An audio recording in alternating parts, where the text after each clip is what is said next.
àlejò ńlá gbogbo lẹ̀kílẹ̀ omi ńlá ti yalé títún yájú oko apẹ̀rọ̀ ń bi ẹ̀rọ gbérọ̀ akégbé ogun bíi kólekóle Ọ̀ṣun má bàjá wò lówó ẹbọ lé.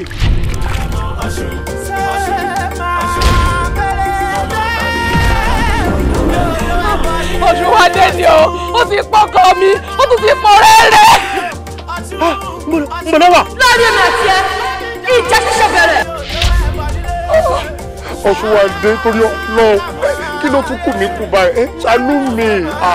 Bẹ́ẹ̀ ni gbogbo tó bá fẹ́ dá lára ó yá máa dá kí n máa wò. Bí wọn ò bá lù ú kí tiẹ̀ ò fẹ́ ta ara rẹ̀ yí balẹ̀ ó dìgbà wọn bá tó tako lé lórí.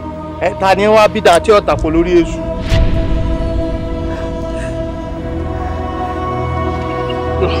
Ẹ má fi ìyà jẹbìnrin mọ́. Àjọ àtúnṣe. Nítorí àjọ níyà.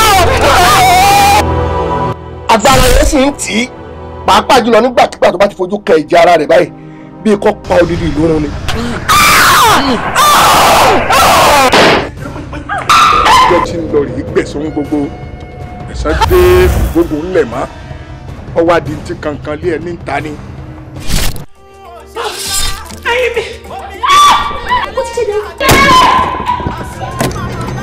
Àwọn èèyàn tó pa ẹ báwo la ẹ fẹ́ ṣokùn wọn. Kí ló ṣẹlẹ̀?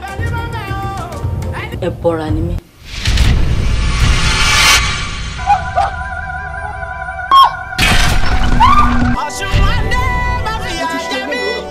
wọ́n ṣe ilé ìyọ́rọ̀.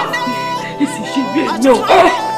A film written and produced by Kehinde Abimbola Adeyoju, subtitled in English. Ó ti jáde sórí DVD tó mẹ́lẹ̀ rẹ̀kẹ̀tẹ̀ tó dúró gbangba gidigba.